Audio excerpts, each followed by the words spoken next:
and noticed that a lot of men are suffering. A lot of men don't know how to connect. A lot of men don't know how to connect to their divine feminine. And frankly, play is divine feminine. Hello, hello. This is Mina, and you are listening to the 2K Days podcast. More and more people are realizing that business can be an extremely powerful force for good if you could just figure out your marketing. On this show, you'll hear from amazing impact entrepreneurs and learn effective new strategies to help you generate revenue and radical change with your conscience intact. Good? All right. Welcome to the 2K Days podcast, which you may know formerly as Forging Fortune. Some changes have been made. You can find them on the website at www.2kdaysproject. But for now, we are talking to and all about Jeff Harry. If you are wondering or questioning or whatever else, what is possible? What can you turn into a business? Can you really merge your passion and your protest into a product that can be systemized and put out on the market where people can actually tell you what they want? Jeff is going to tell you all about just how possible that is. Take it away. Let's go. I'm so excited for this conversation. Thanks so much. So let's dive in. What do you want to know first? Well, everybody is checking out the bow tie. Let's start with the bow tie. So I have this Lego bow tie. I got it from my previous job, but it reminds me not to take stuff so seriously, right? And also it gives permission for people to play. So this bow tie attracts a lot of nerdy people just like me. So because I feel as if everyone's typically wearing like a costume and being like, I'm a serious person, I'm a professional, and this is how I'm supposed to be. This is how I should show up on IG or whatever, right? And this diffuses that because it's just like, listen, I'm nerdy, you're nerdy, we're both imperfect, and let's connect on that instead of trying to be something that we are not. And that's really great because when you connect with people, you need to connect with people because of the work that you do, which I want to hear about because you talk about some really difficult things with people who really don't want to talk about difficult things. Yeah.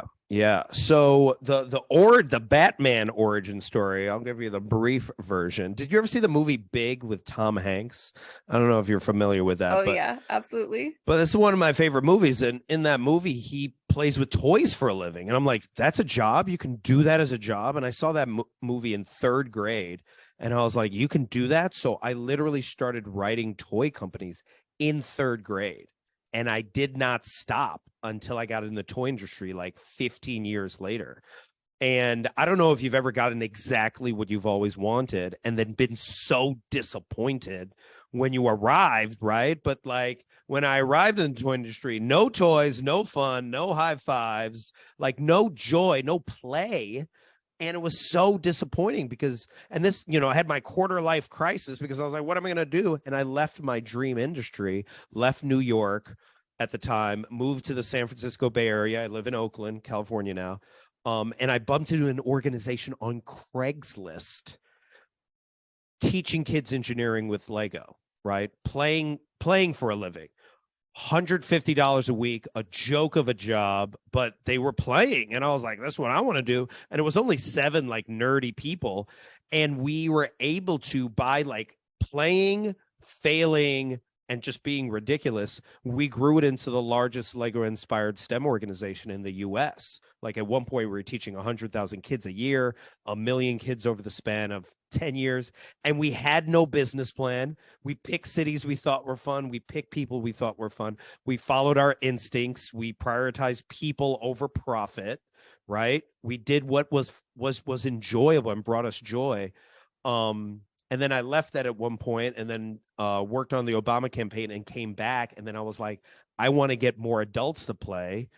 And so I created a whole wing of the organization where I got major companies like Facebook, Google, and Adobe to play more at work. And while I was doing that, I realized that a lot of them were not really addressing really important issues in the workplace. So in 2019, I created Rediscover Your Play to address the really important issues because they weren't playing enough. It wasn't psychologically safe places to work. And these are the top companies in the world, right? So I created workshops around dismantling toxic masculinity, dealing with a-holes in the workplace, how to navigate a difficult conversation, which I'm about to do for a program today. How to embrace our fear, how to address your inner critic, all through the lens of positive psychology and play, so that we could actually make work suck less, because it sucks right now and it really doesn't have to. Where were you when I was in corporate? So I left my one and only corporate job to the tune of my boss coming in to tell me, I've always been a little intimidated by you. And I told him, oh, good, you should be. Yeah, because I'm dope. I'm amazing. Right. Right, exactly. I was kind of a scary person, I guess, for the corporate world. I'm sure you can imagine. But now imagine, this is a self-publishing company that I worked at. Imagine being able to come in and kind of talk to these guys about dealing with artists. Like, you're surrounding yourselves with college-age artists. The old stuffy stuff isn't going to work with these people. Yeah. So you're going into these companies, these like global, massive global companies, and you're starting with play and finding, poison. And then what? Well, you got to see whether or not they're ready. There's something I recently learned called the Pornelli's iron law of bureaucracy. And a lot of your business owners might resonate with this. So the iron law of bureaucracy, the rule is that the company will protect people that support the bureaucracy, even if the bureaucracy is at the detriment of the organization, rather than support people that want to improve the organization like you wanted to do, right? And they'll actually ostracize the people that want to improve the organization, or sometimes let them go because they're so scared of change. So we have to realize that we're fighting this uphill battle where people are just so fearful of change. But when you lay out that it actually is more painful for you to sit in the mediocrity of bureaucracy and sit in the mediocrity of not challenging yourself. Like, I challenge people when I'm running workshops around toxic masculinity, where I'm like, do you want this toxic masculine leader? A lot of women don't realize there's a lot of men that don't want it either. Like, the dude bro club that they think exists, a lot of men not enjoying toxic masculine leadership. You think a lot of people appreciated when Elon showed up and the bullying that he did at Twitter, and look how much damage he's done over the span of just 2 months, right? And when you bring that up and you're like, don't you want to have a workplace where you're going to be there 2,000 to 2,500 hours a year? Don't you want to at least be able to show up slightly as yourself, not even fully as yourself, but slightly as yourself, and be able to share without feeling you're going to receive retaliation? And that's where I first go. So this is incredible. I'm sure, as the mother of 2 sons, thinking about toxic patriarchy, toxic masculinity, the Freudian psychological isolation model is really very important to me. And I have definitely benefited greatly. And I'm very proud to be someone that many men feel comfortable expressing themselves to, and they don't like it. Yeah. Yeah. So I'm interested in hearing about how you're helping men have these conversations, because here, from this standpoint, let's be honest here. You could be a beneficiary of this system. Yeah. I mean, you're smart, you're capable, you have all the check boxes checked off. You could be a very comfortable, very easy beneficiary, but have chosen instead to break it and to have other men challenge it as well. How? Why? I mean, because it's not enjoyable being part of the patriarchy. It's not enjoyable benefiting from it. You actually have to let a certain part of your soul die.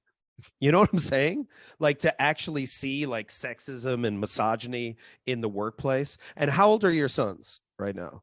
They are 7 and 10. Oh, I love that age. That's such a good I age. know. That's such like a We're Lego. wondrous age, right? And I talk Yeah. a lot about play, and I speak about play in the standpoint of like play is any joyful act where you forget about time, right? Play, you let go of results. And play is also the opposite of perfection. And perfection is rooted in ego, shame, and constantly trying to be right, while play is rooted in curiosity, awe, and experimentation. And perfection is like at the root of like white male supremacy, right? So that always is existing. So we have to break that part down, right? And notice that a lot of men are suffering. A lot of men don't know how to connect.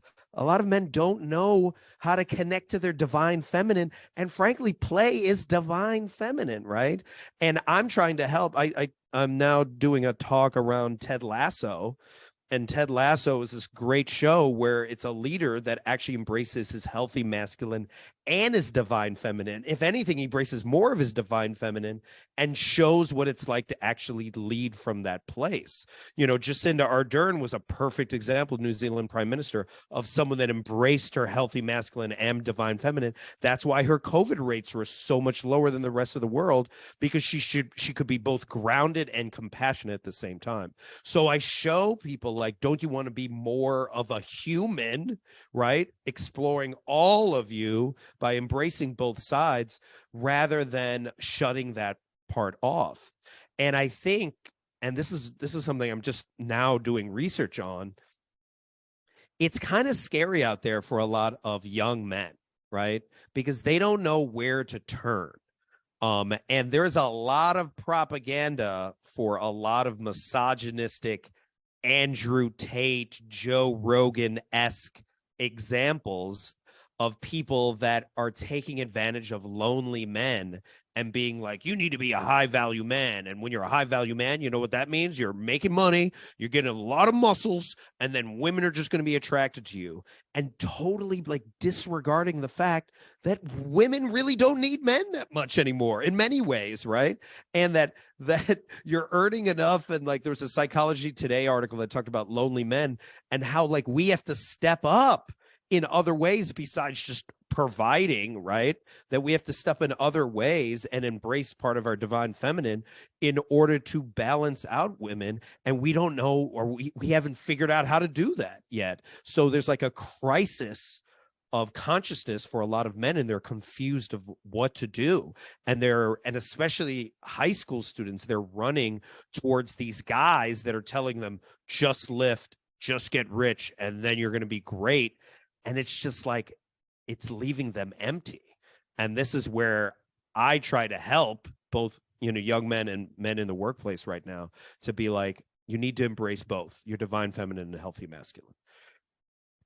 I have to cut in here really quickly because I think it's so important for, men to understand what straight, I guess cis, I don't know beyond straight cis women, but we don't really want somebody who's so absorbed in their ego that they can't notice a dish. Exactly. You know what I mean? We need partners, not projects. Right. That's exactly right. Which means breaking down those walls, being accessible. One thing that I saw, I think back at, I want to say 2008, somewhere between 2008 and 2010, was a study on the health and well-being of men who practice skin-to-skin holding with their babies. It just, you wouldn't believe it. And they just become just completely different, far healthier people. And that's when I started studying that social isolation, that psychological isolation, where we're developing this toxic masculinity. We see it on the outside as a power structure, especially for women, because it's combative to us. But for them, for men, it's a prison. Yeah.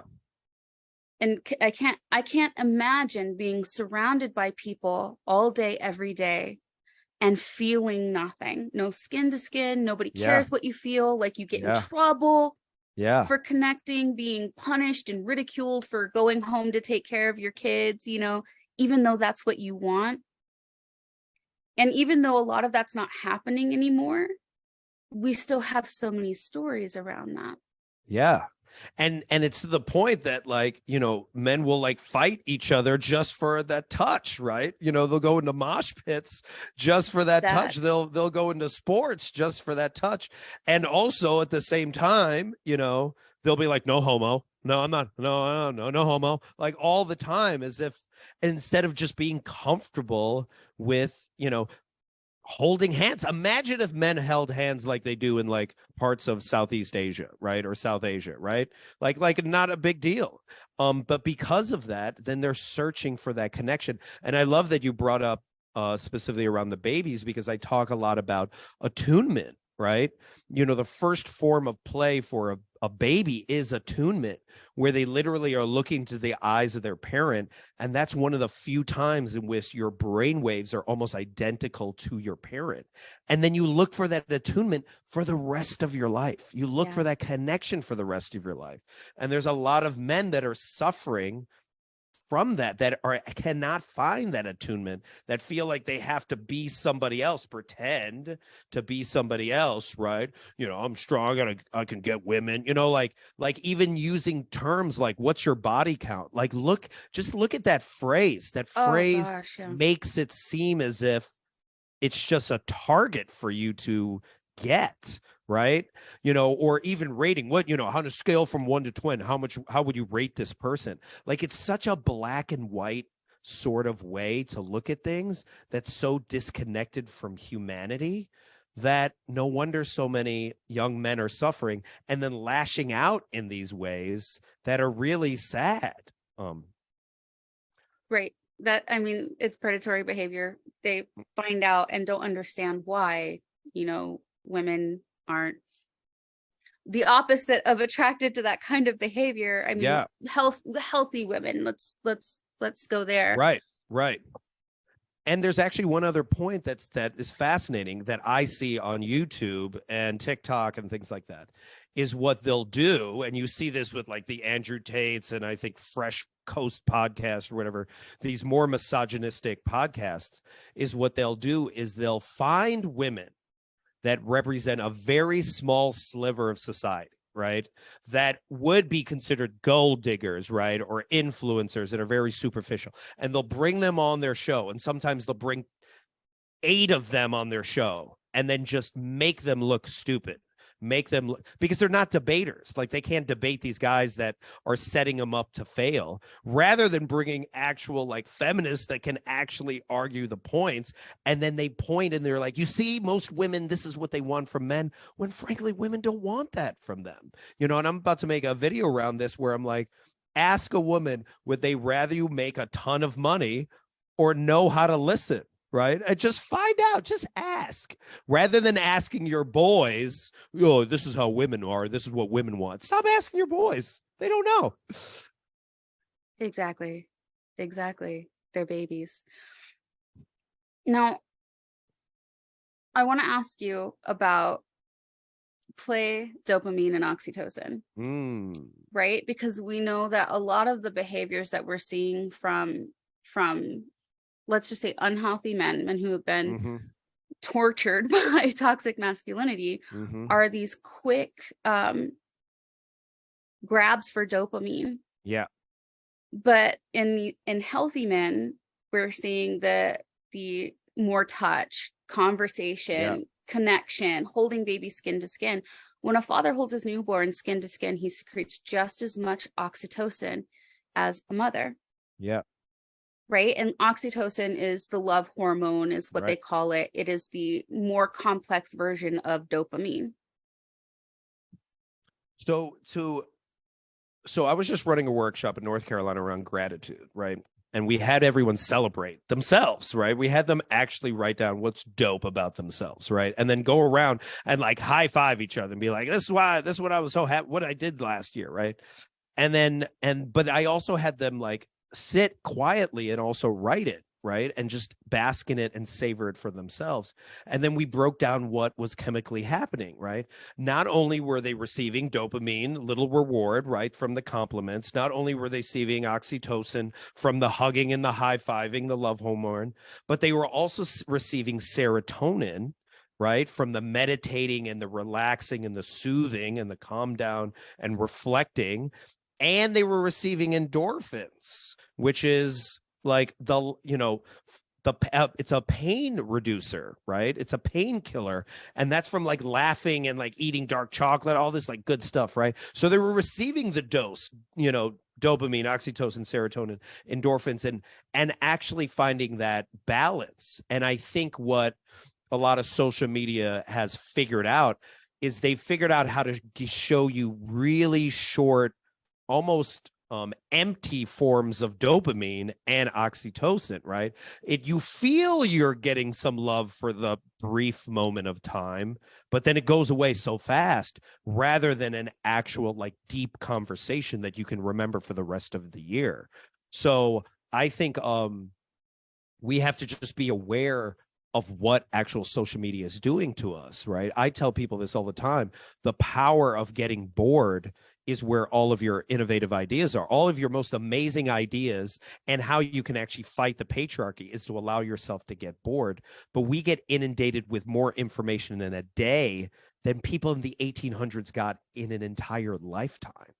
And what is most of that information telling you? You're not enough. You suck. You need to buy more crap, right? So we have to be aware that's what social media's goal is to make you feel a little crappy about yourself so that you'll stay on any app, because they're all designed by people that design casino slot machines. They're designed for you to just stay on there forever and give you these brief fake experiences of dopamine and oxytocin. And if you simply like shut off social media for a little bit and attempted to have a vulnerable conversation with someone, you might get so much more out of that than 10 hours on social media.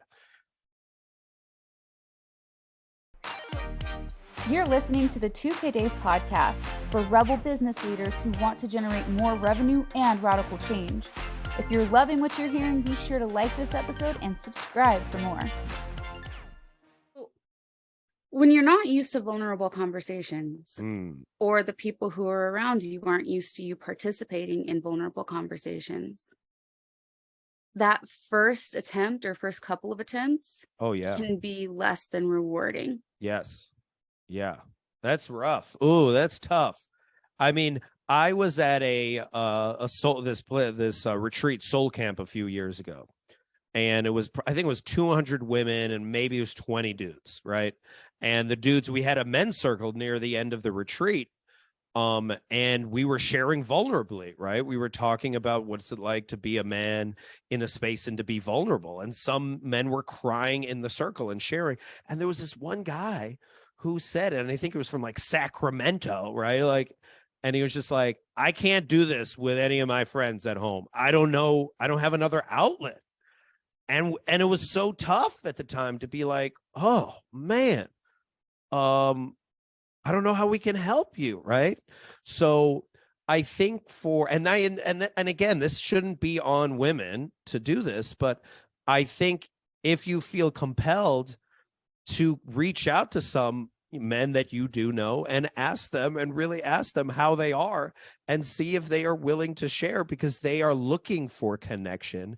And what's interesting, and this is why it's so tough sometimes and a burden on women, is then, let's say a man is vulnerable to a woman and the woman gives him space, then all of a sudden that man falls in love with her, confusing the fact that he's not in love with her, but he's in love with the fact that he now can be vulnerable, right?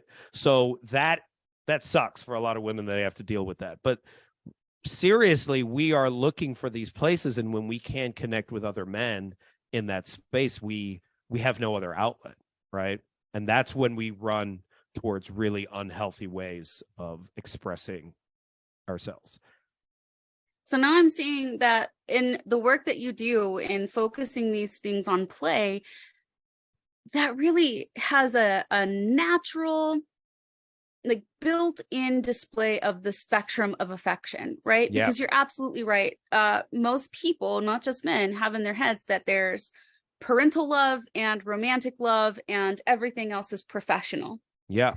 And don't see an entire spectrum of affection that you can appreciate that's like non-binding, doesn't have to go anywhere. You can seriously sit here and have a conversation, and that is what it is, right? That is what it is. And I made a video not too long ago stitching someone else that was talking about relationship love versus friendship love, and how, especially the patriarchy, especially in the US, if you look at most movies, they push for relationship love and tell you when you're not in a relationship that something is wrong with you.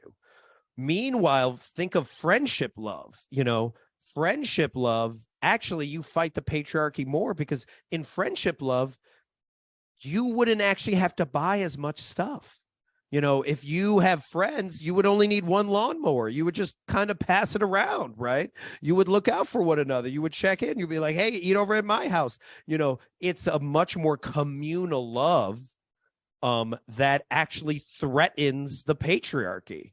Meanwhile, relationship love, you aren't that scary because it's just two of you. You can't fight. You can't create a revolution that way. You can't. But in friendship love, you can create community that is self-sustaining and frankly doesn't need all that fake dopamine and oxytocin from social media, because they're actually getting it from the community. And that's the power. And that's what I want to emphasize more, especially for men, because most men are like, yeah, you can't be friends with women. Like, what are you talking about? Like, what? Right. What are you talking about? Like, why not? Like, most of my friends are women, and maybe that was because I was raised by women. I have two older sisters. I have a very, very strong mother. But, it's actually really important for you to have friends of other genders, right? Across the spectrum, right? Male, female, trans, however you identify, so that you understand that there's a bigger world out here than just you. Nailed it. Absolutely. And I want to see more men be comfortable with that. I know in his first year of school, my 10-year-old, when he was, 5-6 years old, was the hug kid. He would stand outside school, and this was totally his own thing, right? He's just a touchy guy. Would stand outside the school and give everyone a hug as they left. Aww. Because he felt like it. I got to sit in the car and wait in the middle of winter. But for some of these kids, the third, fourth, and fifth graders, they would come around the building to give this kid a hug because it was the only hugs that they were getting. Wow. It was seriously really changing kids, calming them down. It was amazing to see.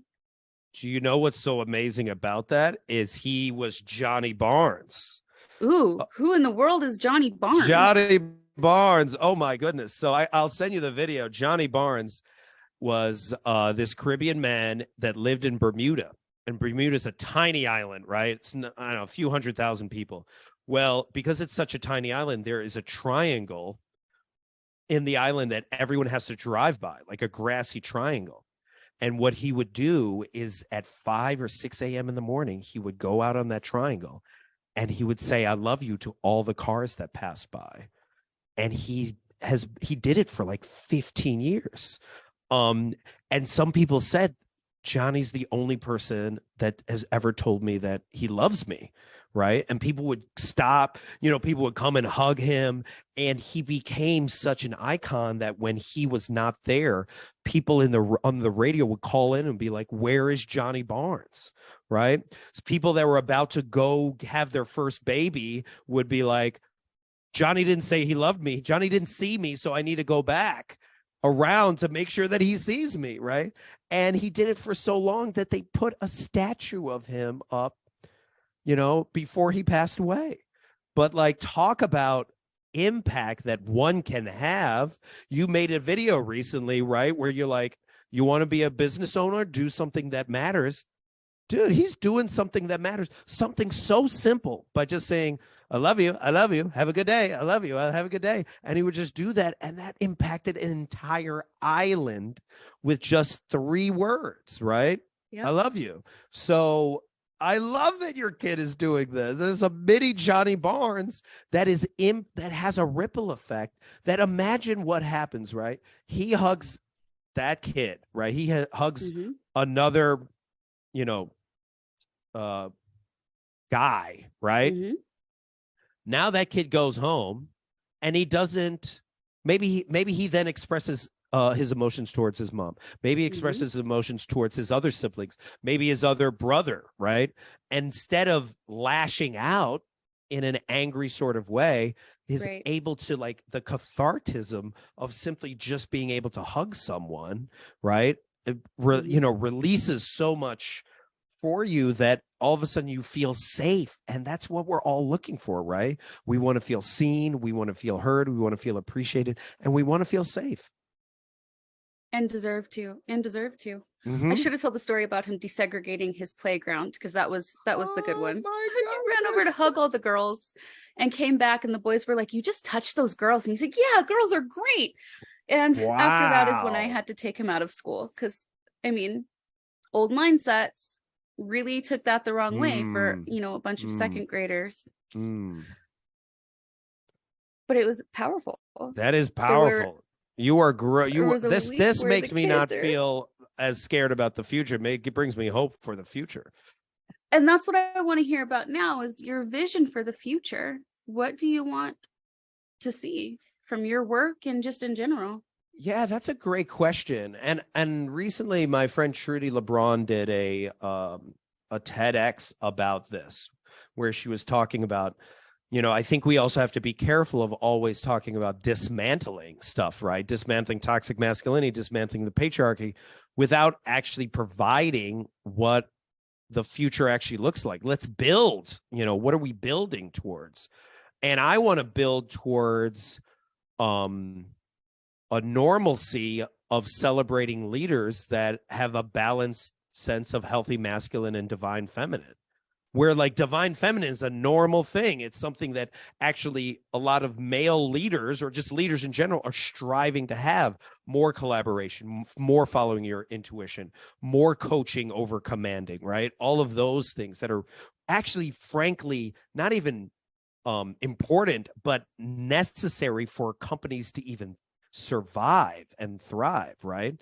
And also more play to help with division. I see play as not only healing workplaces, but healing division between people, right? If we're going to figure out climate change, right? If we're going to figure out the next pandemic that shows up, we have to do it as a community. So what are we doing to play to find that understanding with other people that we disagree with? I'm about to do a talk about navigating difficult conversations, where I'm going to be telling people, stop trying to win conversation. That's like trying to win playground, right?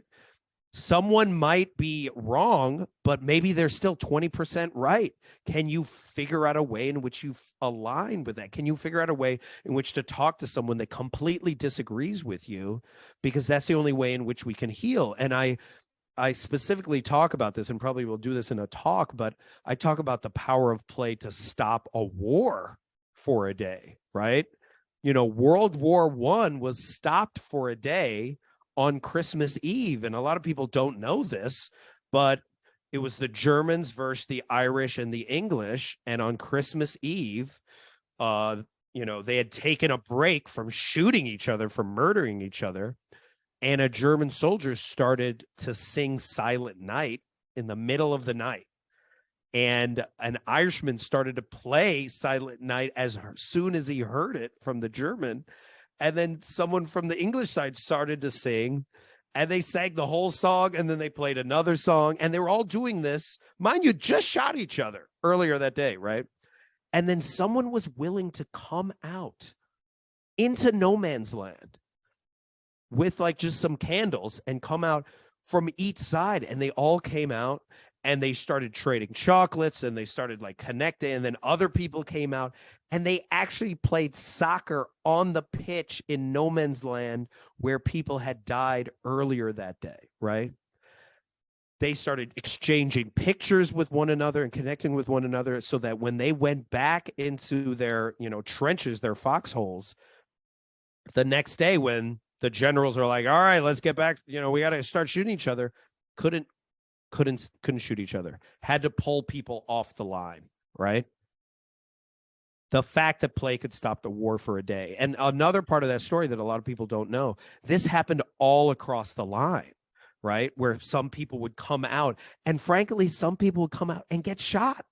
They got shot trying to reach out for connection, right? So to think the power of play to actually, if it can stop a war, it can solve climate change. If it can stop a war, it could solve division between the left and the right. If it could stop a war, it could, have us finally see the humanity in other people. Because if you think about it, the patriarchy's main goal is to make you not see the humanity in other people and make you feel disconnected from people, so that you start filling your soul with a lot of consumerism rather than actually filling your soul with connection to other people. This is such powerful work that you're doing, because you hear like the argument in favor of the way things are right now, the way that they're organized, is human nature. Mm-hmm. If it's so natural, yep, why does it take so much money, threatening, orchestrating, and everything else to keep us away from each other? Exactly. And I have to give a shout out to retreat / camp that I went to last year in Canada outside of Toronto called Camp Reset. And what was really powerful about Camp Reset is that when you go there, you can't share your real name. You have to make up a name. Mine was Uche, which was my stuffed animal from when I was 7 years old, right? You can't talk about work. So that reduces your ego and that facade, your work facade of like, I'm networking, right? And you have to get rid of your phone. You got to put away your phone so you don't have access to your phone for 3 days. And watching people connect where they had to figure out another way to associate with people that wasn't work related, that they couldn't run to their phone because they were scared, right? That they talk about people. They're like, my name's Uche. Why is your name Uche? Well, let me tell you about, my past history. And connecting in that way, I saw firsthand how you could dismantle patriarchy, right? You allow people to get bored. You have everyone go slow, right? You provide a space, a playground for people to play, but you don't fill it with busyness, right? They didn't have like top of the line speakers and stuff like that. They just let people do their thing, show up if you want to show up, or disappear in the woods and we'll see you in 3 days. But going slow, getting bored, letting people let go of their ego and allowing them to do their own thing and not be busy, right? Provided a space where people could really connect, in that, I hate saying like authentic way because it sounds cliche, but in that way where literally people would see each other and be like, I see you, like Avatar, like I see you, I see the real you, and I don't even know your name, and I don't even know what you do for a living. This is amazing. And that's what Camp Reset did. That is amazing. But you work with companies, and I'm hearing things like let them get bored and not busy and stuff like that. And I agree with you. And I'm also terrified by hearing that. Like when I hear, let your employees get bored, I'm like, but then what? Well, so I'll give you a perfect example, right? So Google, especially early on when they were still following the model of don't be evil, that was their motto for the first 10 years. They had something called the Google 20% rule, where they would give their staff a fifth of their time, 5 hours a week, to do whatever they wanted, as long as it benefited Google, right? And what came from that? Gmail, Google Earth, Google News, Google AdSense, which literally pays the bills for Google, all came from allowing their staff to play. So if you wanted to channel that boredom for your staff, maybe you can't give them 5 hours a week, but you could give them time where you're like, I'm going to give you freedom to do work your way, to follow your zone of genius, to follow your play, to follow your flow. As long as it helps us, what do you want to do? And let's just experiment with this, right? There was a guy for the Washington Post that was given freedom to do whatever he wanted on TikTok, right? Do TikToks. We don't even understand what that is. Just figure it out. We'll give you like 5 hours to do that. Washington Post became one of the most well-known newspapers for ages 15 through like 30 because this guy was just playing around on there, while all the other newspapers weren't touching that thing and thinking it was it's just an app for like kids that want to dance, right? So the fact that you're allowing for that level of experimentation actually leads to innovation, profitability, all the things that you're looking for, right? But in a way that doesn't frankly support the patriarchy. That is extraordinary. It's unbelievable. So really quickly, tell me, what does a company look like, especially say like a small to mid-sized company? What does it look like before and after? And specifically, how do you help nervous leaders make it through the process of learning how to do this? Yeah, so that's a great question. So, for example, I'm working with a company in Atlanta, and the way we're going to measure it is we're going to measure how many hard conversations people are having, right? How many difficult conversations are you having a week?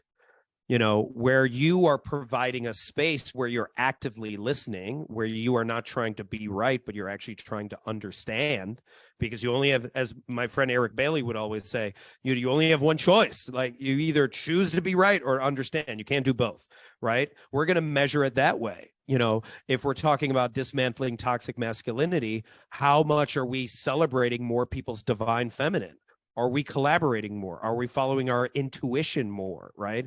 Are we using less fear tactics to motivate our staff and using more of that 20% rule of allowing our staff to pursue their play, right? That's how we're actually measuring that.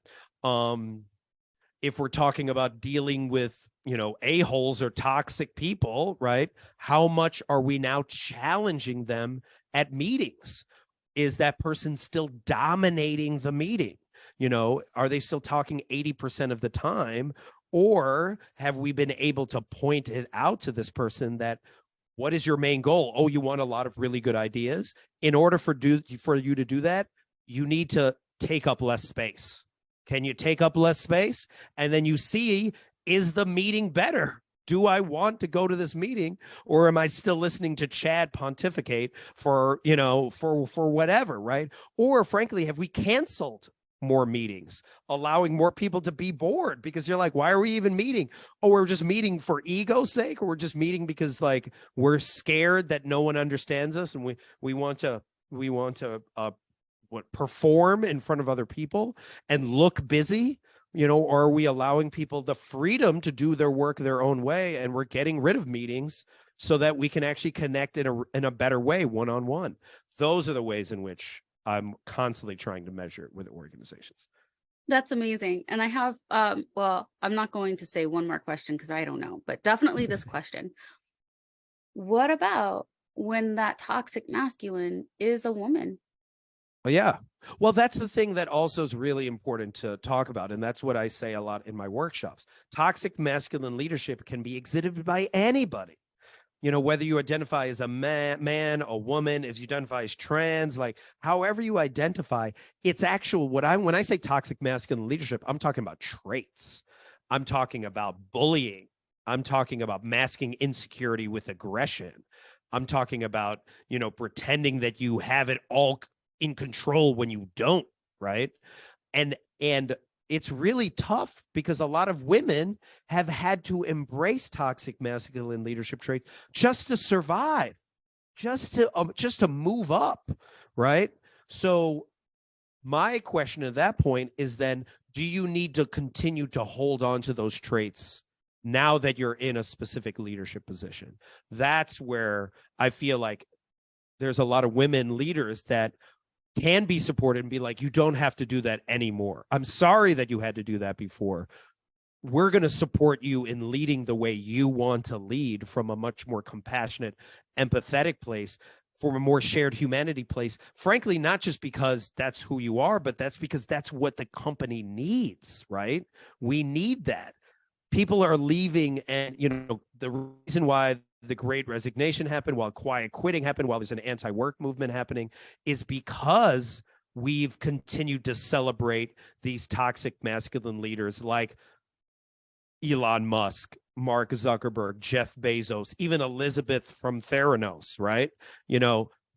And the less we are celebrating that toxicity, because we know that does not work, And the more we're celebrating people that are embracing their divine feminine, the more we can actually be in a workplace that doesn't suck as much anymore.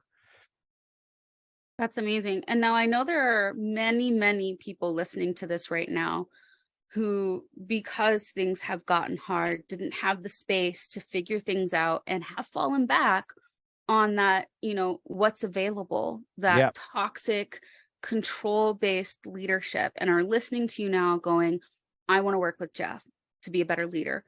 I want Jeff to come in and help me, include play and exploration to make a better company. Where can those people find you? Yes. Great question. So if you want to see a lot of my nerdy videos, I do it on TikTok and Instagram and everything, at Jeff Harry Plays. So JeffHarryPlays.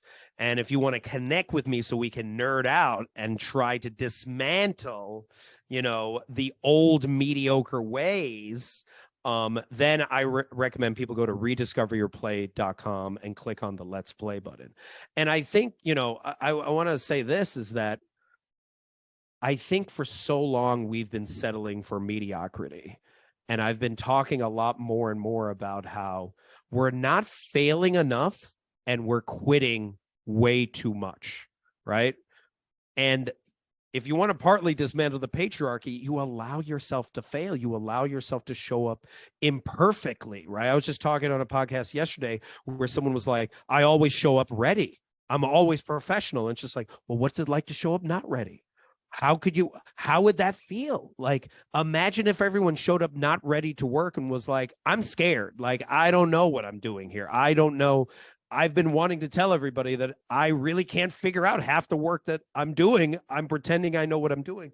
Imagine how that would just drop the veneer of everybody, and everyone can be like, oh my gosh, you don't know what you're doing. I don't either. Let's support each other and let's figure it out, rather than everyone pretending that they're in control and that they have all of their ish together, as my friend Marsha Jandor says, when no one has their ish together. Nobody knows what they're doing, and we're all figuring it out together. And that's when we can actually connect as human beings, right? And that's when we can actually start to dismantle that patriarchy and frankly find real connection in that attunement way that we felt like when we were kids.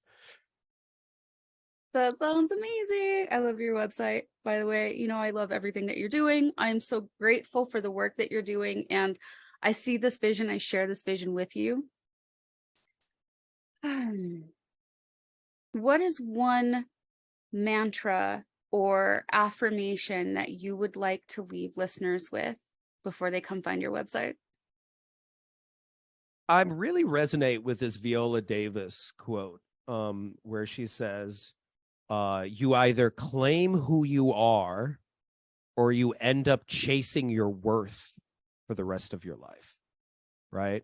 And how many of us are chasing our worth, right? How many of us are chasing our worth through productivity, chasing our worth through other people, chasing our worth through social media? Like, let me post so that people know how amazing I am, right? And how much of our time, like in a given day, do we claim who we are, right? And think of Viola Davis, such a tough childhood. She's gone through so much, but she's used that pain and embraced that pain and shared that pain. And that's what's made her such an amazing actress, because she can tap into that deep level of vulnerability that we also see, right?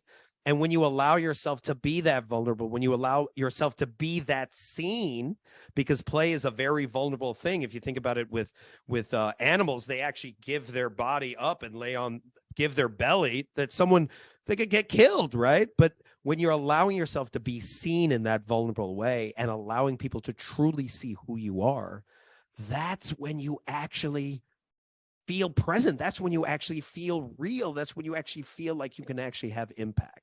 So I challenge people, how much of your time are you chasing your worth, and how much of your time are you claiming who you are in a given day? And how can you do that more? That's badass. I mean, your mic is like screwed in, but otherwise you could just drop it. Oh, let's go. That was really it. Let's go. Thank you so much. Be prepared for another invite. This has been amazing. And everybody out there, scoot, go play. Yeah, go play. Thanks so much for having me. This has been awesome. Thank you for listening to the 2K Days podcast. This episode was brought to you by the 2K Days Project, an international coalition of business leaders building a better world. If you love this episode, be sure to subscribe. And for even more detailed strategies and tools, you're invited to join our email newsletter at www.2kdaysproject.com. See you next week.